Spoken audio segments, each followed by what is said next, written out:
What's up guys, Ivan Carranza here, and today it's all about my Dingwall Super P.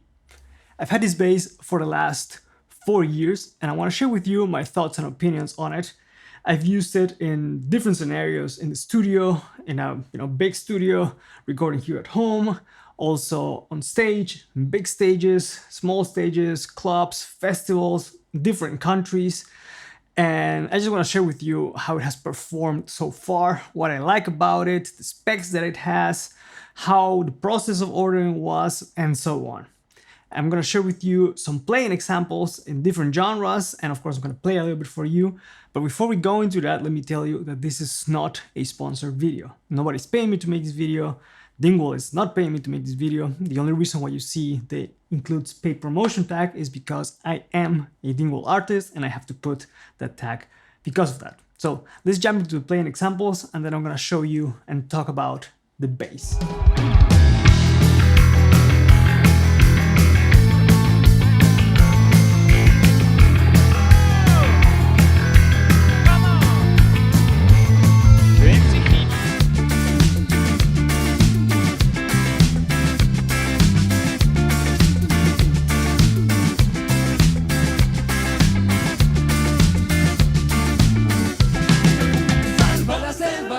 ¡Excelente, Hamburgo!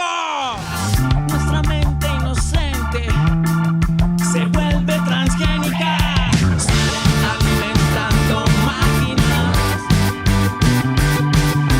Siguen vendiendo toda la creación.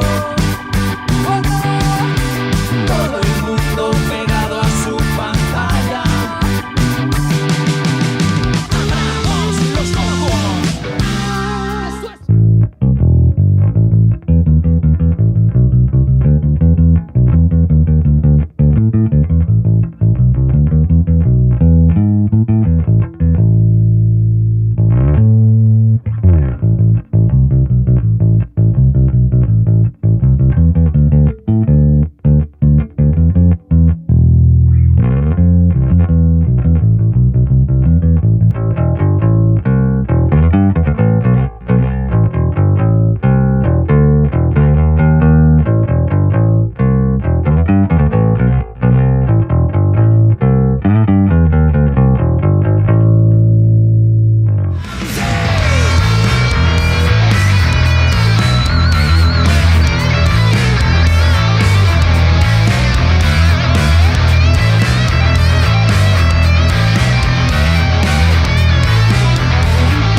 Right now, the bass doesn't have the freshest strings. They're sort of like kind of dead right now because I've been playing quite a bit.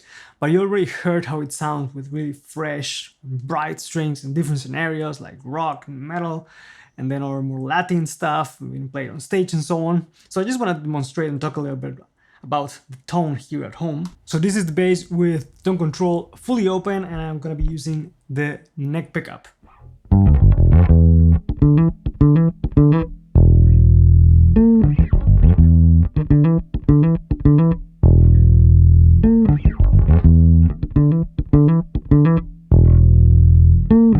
This is neck and bridge in parallel.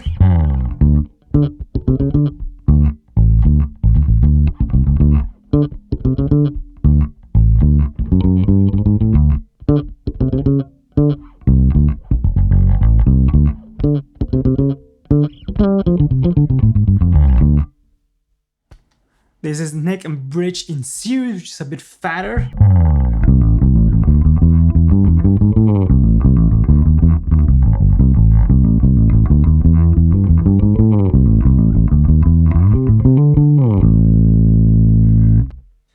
And lastly, just the bridge.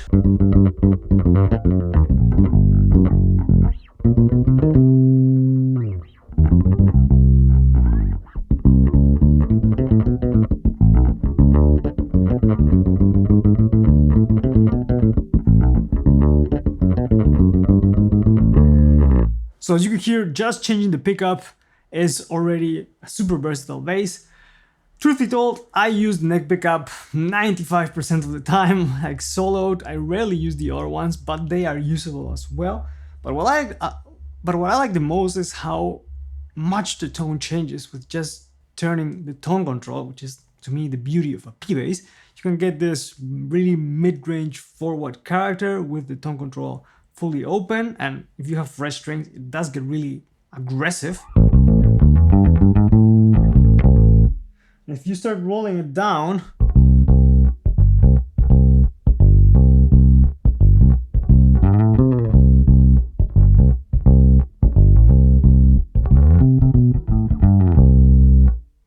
even more,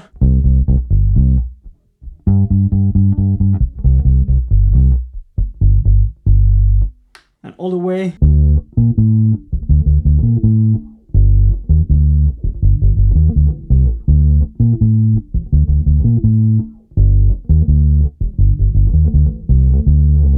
My history with Dingwall didn't start with this bass. My very first Dingwall bass I got in 2009 or 2010, I don't remember exactly. That was my very first nice bass. I got an ABZ or ABZ 5-string in trans black finish with a maple neck and swamp ash body, completely passive. Here's a picture of me back then with the bass. And like I said, that was my very first nice bass, which was my purchase when I moved from Peru to Germany to study music, and that's the bass that I want to have to be able to, have a good instrument to start my studies and then gig later on. Eventually, I unfortunately had to sell it because I developed a pinky tendonitis because of the extended scale lengths and also other issues. But since the day I sold it, I told myself that I would get another Dingwall at some point, hopefully sooner rather than later. And then I got a used Super J, which was a great bass, maple neck, I think older body, black finish.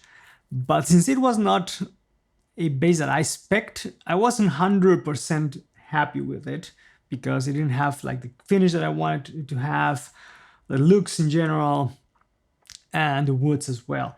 So I started saving money to order a custom one, which is when this one came in.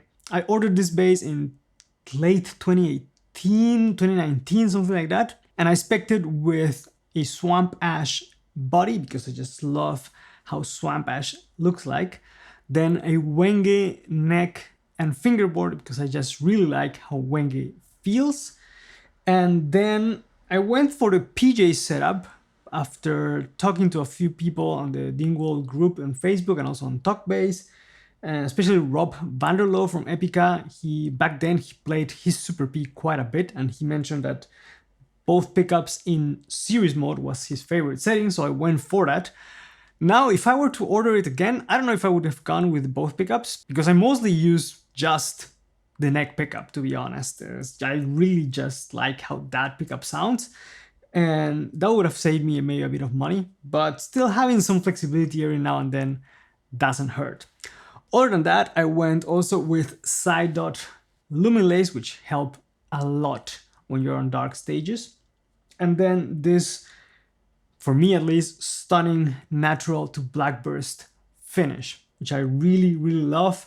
I saw it many years ago on an Instagram post by a TalkBass user, and I screenshotted that image and I sent it to Dingwall when I placed my order and told them, build me a bass with this look, because I love how it looks like. From the moment where I placed my order, which like I said was like late 2018, 2019, somewhere around that, until the delivery time, it was more or less 22, 23 months. Because again, the pandemic happened there in the middle. There were supply chain issues, there were wood shortages, and at one point they reached out and asked me if I really wanted to have the Wenge neck because they were short on Wenge. And if I really wanted to have the Wenge neck, I would have to wait longer. And if I spec'd it with, let's say, a maple neck, I could have it made like on that day. But since I had already waited like 18 months by that point, I was like, you know what? I'd rather wait and get what I really want to have and what I actually expect. So what is a few more months? And this is my reaction when I got the bass. ¡A la mierda! Dude! ¡A la mierda! As you can see, I was more than excited, even cursing a little bit in Spanish. That was filmed by my parents. And I have to say, since I got the bass, it just has become a part of me.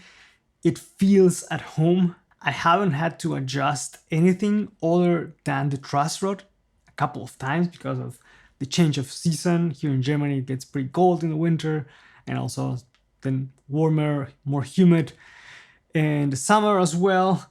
So that's the only thing, but the bass has been on tour in many different countries, and it's been transported in the back of the bus with all the gear. You know, it gets pretty cold out there in the back of the car when you're traveling from city to city, and then I pull it out of the gig bag and the neck is super stable. Like I said, I've never had to adjust the bridge. The action came out right out of the box, set up completely perfectly. And despite the action being super low, I still retain a lot of dynamics.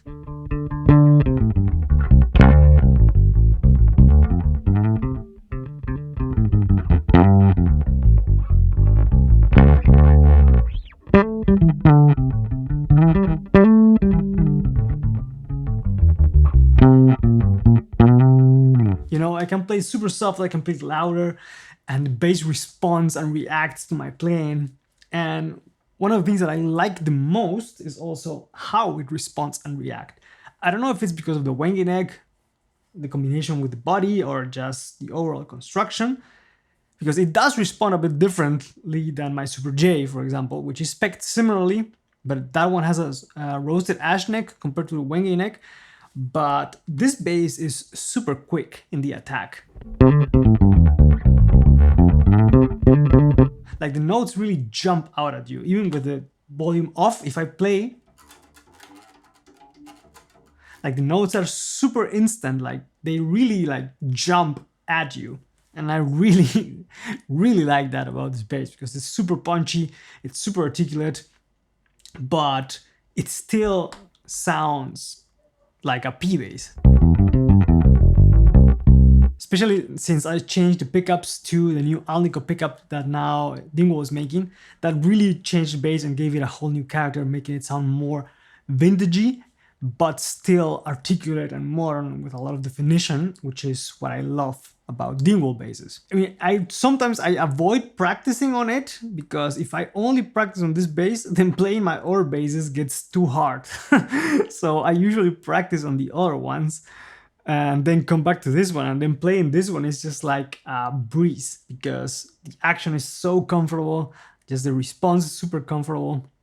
Sometimes I do need to adapt a couple of things because of the fan frets, but it's really very, very minimal. In general, it's just a fantastic instrument. Luckily, you can get now like 90% of the features and tone of this bass at a much more affordable price because Dingwall recently released their SP1 series, which is their overseas version of this bass. Slightly different specs in terms of wood and so on, but it is a fan fret P-bass style bass with some refinements in the overall shape and design and performance aspects and so on that really is putting this quality at the hands of a lot more players. And that makes me really, really happy because the Super P and now the SP1, in my opinion, are probably some of the best, if not the best, modern P-bass style basses out there. All in all, I would say that if you're in the market for a more slightly modern version of a P-bass, you should definitely check out the Super P. As you could see, I am super happy with mine. And if you don't want to spend the amount of money of a custom one, you can get the SP1s, which, like I said, are definitely much more affordable. And as far as I know, they're going out like crazy. Whenever I see them online, in stock one day, then they're out of stock the next one because people are ordering them. So if you're interested, go check them out on the Dingwall website or on your local dealer, because I'm pretty sure you're not gonna regret the purchase. I hope you guys liked the video. Let me know what you think in the comments, and also don't forget to subscribe and hit the notification bell to stay up to date with the content that's coming to the channel. As always, thank you guys for watching. Let me know what you think in the comments, and I'll catch you guys on the next one. Take care.